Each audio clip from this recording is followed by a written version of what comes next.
On Tuesday, I left my CEO job, and on Thursday, I was on the other side of the desk as a student in the seminary.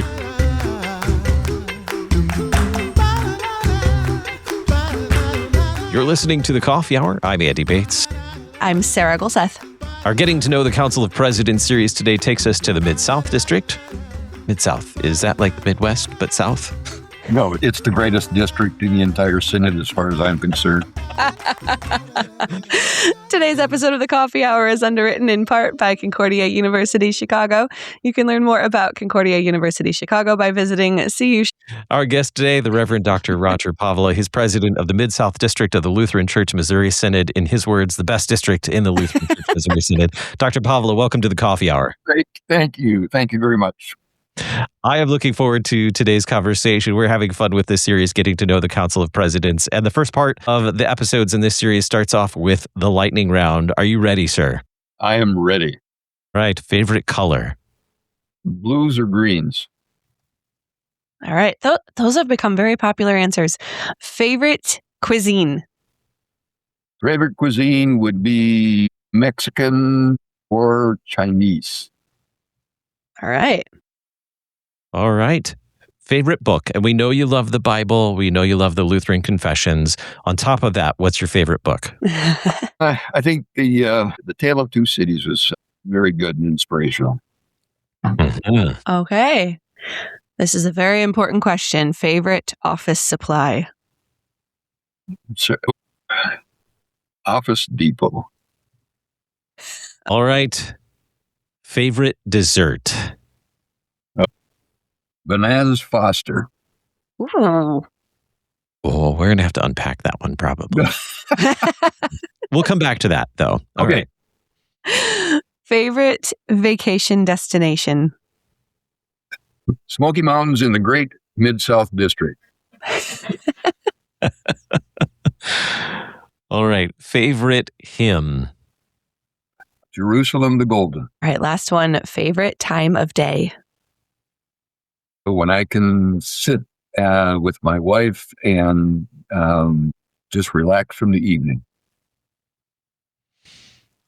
Boy, I'm really curious to know more about some of these, but we'll come back to that later in our conversation. Pastor Paavola, tell us, where did you grow up? I grew up in northern Minnesota, about 90 miles away from the Canadian border and about 90 miles away from Fargo, North Dakota, out there in the farm and lakes country. My father was a manager of a grain elevator. My mother was a housekeeper. And I have one sister, and I have 56 cousins, and many of them were in that area.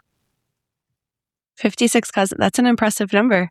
So tell us about your childhood, about growing up, the path that eventually led to going to seminary. Well, that is such an interesting story. When I was about 4 years old, my grandfather passed away, my paternal grandfather. And we had a pastor in our community at our Trinity Lutheran Church who had taken me aside, took me up into the chancel at the church. We had a little bit of a discussion as a 4-year-old with this pastor. I said, I don't know why the people are crying. Grandpa is with Jesus. Shouldn't we be happy? And he looked at me and he said, someday you're going to be a pastor. And really was close to my heart at that particular time. Throughout my career, doing my undergraduate and graduate work, I was always attached to the church. We've been very active members. I've been blessed to have a wife that is very dedicated to the church as well, and children as well. And finally, after 23 years of being a hospital CEO, I made the leap into seminary, age 45, and was baptized, was ordained on the 5th anniversary of my baptism, on the very day, the very hour, and by the man who baptized me 50 years prior to that. It was been a joy. It has just absolutely been an amazing walk. Wow. What an amazing coincidence. Like, wow, that's like full circle. That's Right. And amazing. we didn't plan it that way. It was just the way things developed. It was great. Tell us about the seminary formation. What was that like going to seminary? I think you said at 45. What was that like going to seminary after I'm sure, a long career as a hospital CEO? What do you remember from seminary that are some of your highlights? Well, yeah, and what was so interesting was that I had been teaching in different colleges in adjunct and invited faculty because I had my MBA out of the University of Minnesota. And on Tuesday, I left my CEO job, and on Thursday, I was on the other side of the desk as a student in the seminary. They asked if I could possibly join them for that particular semester when President John Grothe called me and said that I had been accepted into the seminary. I said, yeah, I can do this. And he said, well, good. Join us on Thursday, which gave me 2 days to pack and drive to St. Catherine's. Absolutely loved it. I was older than some of the professors that were at the seminary. It was a small seminary, and it was just an absolute great joy to be there. When Pastor Grothe took me aside, he asked me if there was anything in particular that I was looking for. And I said, well, I'm not usually very good at languages. So I said, I'll take one language this year, another language next year. And he stopped me mid-sentence. He said, baloney. He said, anybody that has an MBA is not going to have problems with the language. I don't know what that meant. But he said, you're going to take both Greek and Hebrew at the same time. And then we're going to have 4 other classes for you to take. So he was my advisor through every one of the years. He and I became absolutely best of friends. And many of the men that were on the faculty, John Stevenson and so on, were absolutely fantastic. I was able to do mentoring, reading Greek and Hebrew. By the time we got to the second year, then we had conversational English classes with the international students that were there. It was really quite an experience. I was just, I loved absolutely every minute of it. It was great. How did you manage Greek and Hebrew at the same time? That blows my mind a little bit, having to learn both of those. Well, I had to get new glasses, Sarah, because the vowel pointing was just throwing me off. But I have just absolutely loved the languages, and I've just dived into them. It's just been fantastic. And of course, if I had to make a choice about confessions or languages, it would be difficult. It would be very difficult. But I love systematic theology and languages. Yeah, other than the languages, tell us more about some of your other favorite memories, experiences, professors in your seminary experience, especially at St. Catherine's. That seminary doesn't come up quite as much. No, it doesn't. And because I had some other skills from my business background, they had me actually operate and run the bookstore for that seminary. And then they found out that I had at one time had a first-class plumber's license. So I changed all the plumbing at the seminary, and also built 2 garages for the professors and remodeled a couple of their homes. It was just a delight. Dr. Stevenson and I would go to the gym at Brock University at least 2 or 3 times a week, and we'd probably have more time talking about theology on the racquetball court or in the sauna at the gyms over there than we did in the classroom. It was just a phenomenal experience, and I just absolutely enjoyed every aspect of the ministry.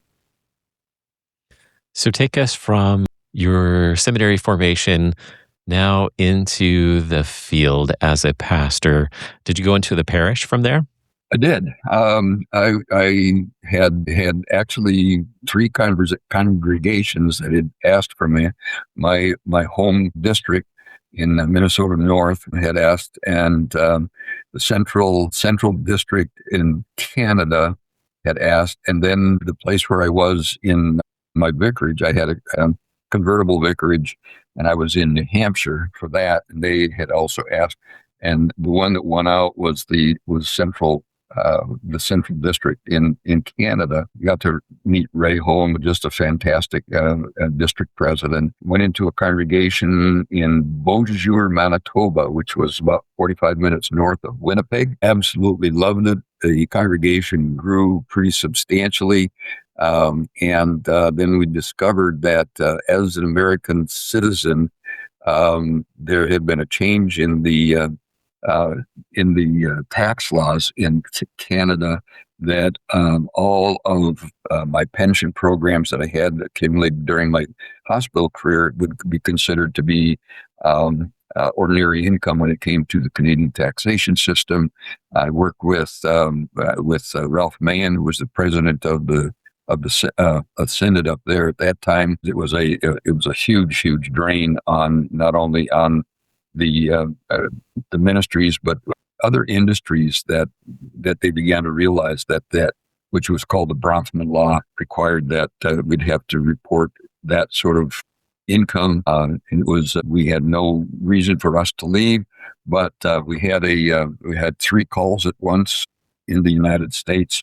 And one that was the least attractive to us was where God placed us. And we went to Cookeville, Tennessee, but I absolutely fell in love with the congregation. The congregation worked very hard on ministry, and we went from about 200 members, and over a course of 12 years, we are up to 685 members when I was elected as district president. And it was all the people. The people were so engaged and behind what it is that we were doing and recognizing that they were the witnesses. I mean, our favorite Bible passage in that congregation was from 1 Peter, where we talk about that we are the witnesses of the gospel of Christ, and the people embraced it and really ran with it. It was great. We have more to talk about with the Reverend Dr. Roger Paavola, president of the Mid-South District of the Lutheran Church Missouri Synod, right after we take a quick break. You're listening to The Coffee Hour. I'm Sarah Gulseth. I'm Andy Bates.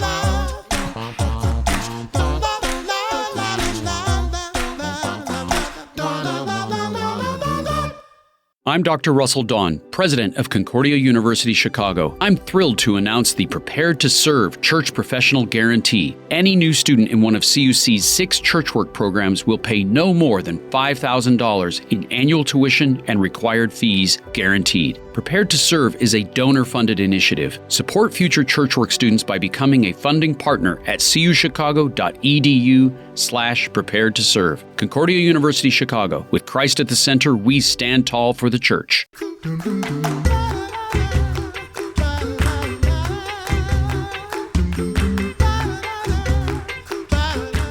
Welcome back to the Coffee Hour. I'm Sarah Gulseth. I'm Andy Bates. We're talking with the Reverend Dr. Roger Paavola, president of the Mid-South District of the Lutheran Church Missouri Synod. And let's talk about the Mid-South District. You've already stated that it's the best district in the LCMS. So tell us about what the Mid-South District is. Where is it? I'm guessing somewhere mid-south of something. Right. Well, it's mid-south of Mason-Dixon line, basically. I think every one of the district presidents that you would talk to would say the same thing, that in their opinion, their district is the best district in the Synod. But I have reasons to believe all of that. I think you go back to 2015 and 2018, we were doing each one reach one in cooperation with our LWML chapter here across the Mid-South District. And every district for the past 35 years had shown a substantial decline in their total membership. When we did each one reach one with the LWML, we actually added about 1,600 new people to our rolls throughout the district. It appeared in our publications, the Reporter and so on, just indicating that that people were doing the same thing that I talked about earlier, and that is we embraced the idea of 1 Peter chapter 1 and 2, where we are to declare the excellencies of Him who has called us out of darkness into His marvelous light. Once we were not a people, but now we are a people of God. And that really hit home, and everything was growing in the right direction. Then all of a sudden, in 2019, boom, we got hit with COVID. And the opposite started to happen. The LWML and our district are actually moving in the direction of having redoing that particular program once again. The Mid-South District consists of the 3 states that were taken from what was called the Western District And that was 60 years ago that we started what was called the Mid-South District, and then Missouri District emerged from as a single district from there as well. We include all of the state of Arkansas, all of the state of Tennessee, and the western half of Kentucky. We have congregations also in Mississippi, Oklahoma, and in Virginia that are somewhat adjacent to our district. So it is the Mid-South. We're not Deep South. We're not just South. We are Mid-South, right south of the Mason-Dixon line. What would you say is unique, aside from the geography that makes up the Mid-South District? Is there anything that you would say is unique about Mid-South District? Well, absolutely. I think that we are somewhat of a mirrored image of what is happening in the Midwest with the farm industries. It used to be where a family of 8 or 10 children would be on a farm of, maybe 450 acres or 600 acres, whatever the case may be. And now today, we have seen that the rice farmers of Arkansas, for example, are doing several sections of land, and they're doing it with 1 or 2 children. It is something that has changed dramatically in our area. It's done something that's quite dramatically different than or indifferent than what it is that's going on with the Midwest and even that portion of Canada where we served so enjoyably for 3.5 years, where Manitoba, Saskatchewan, and parts of Ontario are very much agricultural, and they experience the same kinds of things. So our families are smaller. The congregations become smaller. Some towns have actually disappeared and become ghost towns. That's the reality of what we're dealing with here. But because we're 1,000 miles long, we also have a great diversity that is taking place in the Mid-South District. You see people from the East Coast and West Coast that are moving to Tennessee in particular, because we have a very positive outlook on business. We're growing very rapidly because we have a tax base that does not have income tax. And we are receiving people from the north coming away from the bad weather down or the winter time there. And we have people that we call halfbacks that are coming out of Florida and the Carolinas and Louisiana and Alabama. They're coming halfway back because of what has been happening with their weather. The beauty of all of this sort of thing is that God has placed in us a great opportunity to be able to serve an entirely different kind of population than any other place in the world. And we're also dealing with a diversity of ethnic groups here that I think may not be replicated in too many other places across the Synod. So it's provided us with great opportunities to expand our ministries. Yeah, the Mid-South District is a very unique place. My husband is from the Mid-South District, so I know very much about the northwest corner of Arkansas. A very beautiful, beautiful area up there for sure. A lot of people moving there. A lot of gems in the Mid-South District for sure. Gorgeous. Yeah. Northwest Arkansas is absolutely gorgeous. It is one of the areas that is one of the most rapidly growing areas of the United States. There are 5 Fortune 500 companies that are located up there. There's building growth that is going on. In fact, I just came back from there this last weekend, looking at the geographic and picture of what it is that is happening. Tremendous amount of diversity. One of the congregations that I visited this weekend had 12 different countries represented in their church membership. 12 different ones. It's amazing to me. But we're all coming together, unified in Christ, which is just fantastic. Absolutely. Yeah. Tell us about your duties as the president of the Mid-South District. What do you get to do? Well, I have the joy of being able to be the pastor to the pastors and teachers and rostered workers in our district. We keep a very close relationship with that. I have an opportunity to do visitations in all of our congregations and schools. This is in our planning stages that we are working with the Concordia University system, recognizing that the Set Apart to Serve program has been interested in finding more young people and second career people that are interested in ministry tracks, either as teachers, DCEs, deaconesses, pastors, you name it. And I have been working with Dr. Jameson Hardy to find the possibility of being able to have a junior college of one of our university systems here in the Mid-South District. We have 4 potential sites that we're looking at.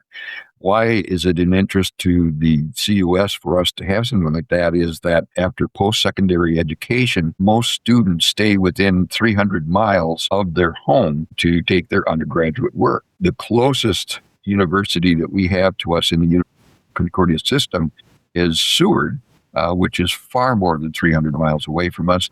So we have this great expanse of 1,000 miles from Northwest Arkansas all the way over to Virginia that really does not have a post-secondary education opportunity. So we're developing that, and we're also looking at bringing in more schools, recognizing that when Lutheranism emigrated from Europe, the first thing that they did is establish schools, and from there the schools grew into congregations.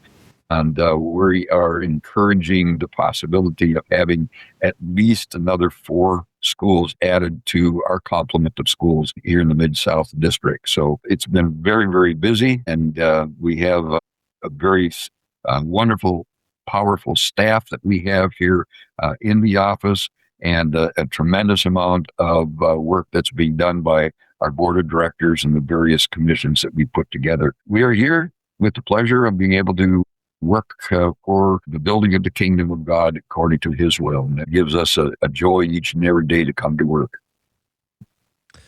Pastor Paavola, why are you a pastor in the LCMS today? I was born and raised in a different synod.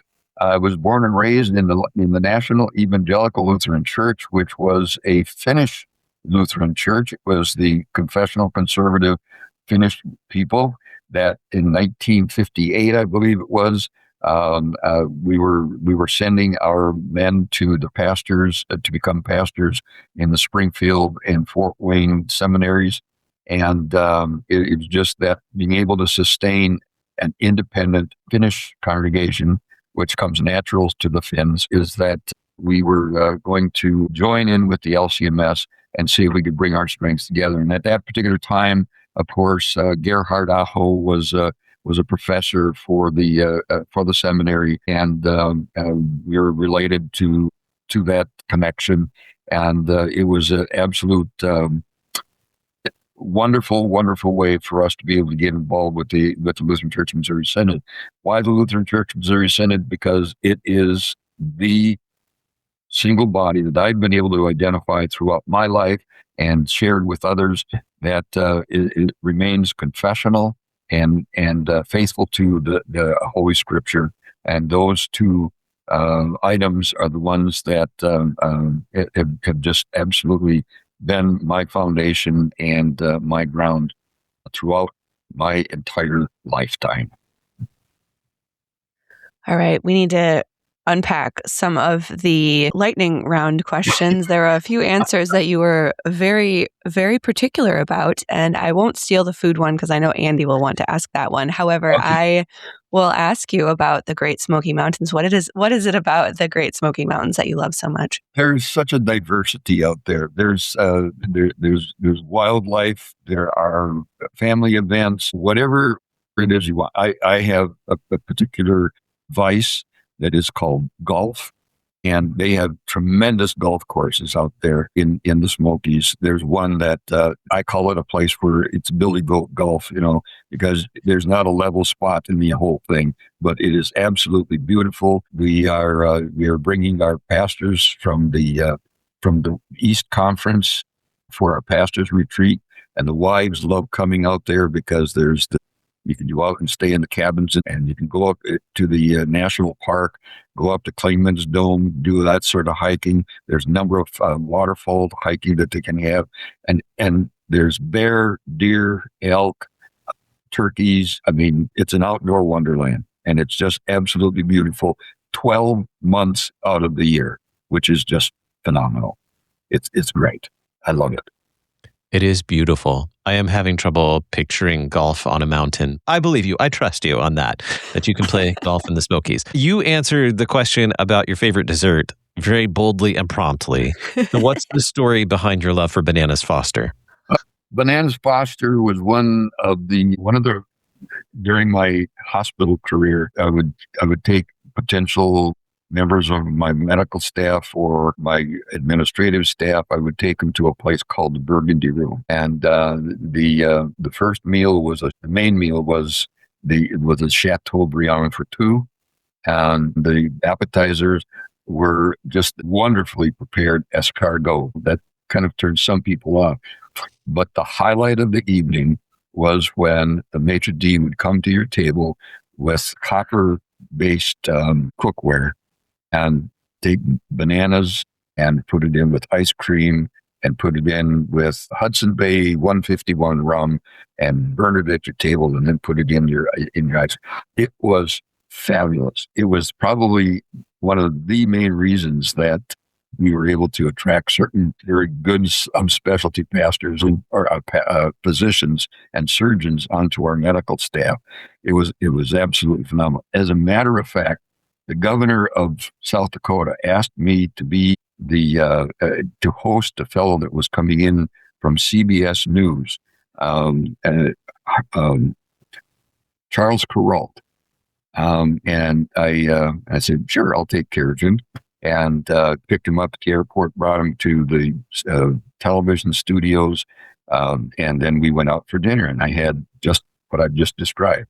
We had the escargot, we had the Chateaubriand, and then we had the Bananas Foster. And so I had Charles Kuralt there, and he said, "I'm going to have another evening here." And I said, "Well, yeah, what would you like to do for dinner tomorrow night?" He said, "I want to come back." So that was it. Bananas Foster closes the deal every time. Got it. There you go. Absolutely. Excellent advice. Our guest today, the Reverend Dr. Roger Paavola, President of the Mid-South District of the Lutheran Church Missouri Synod. Thank you so much for being our guest in this special series. It's been a lot of fun. It's been an honor. Thank you so very much. God bless you. You've been listening to The Coffee Hour. I'm Andy Bates. I'm Sarah Golseth. The Coffee Hour with Andy and Sarah is a production of KFUO. To support The Coffee Hour and KFUO Radio, visit KFUO.org. You can also text KFUO to 41444 or send an email to gifts@KFUO.org. And you can call us at 800-844-0524. KFUO. Christ for you, anytime, anywhere.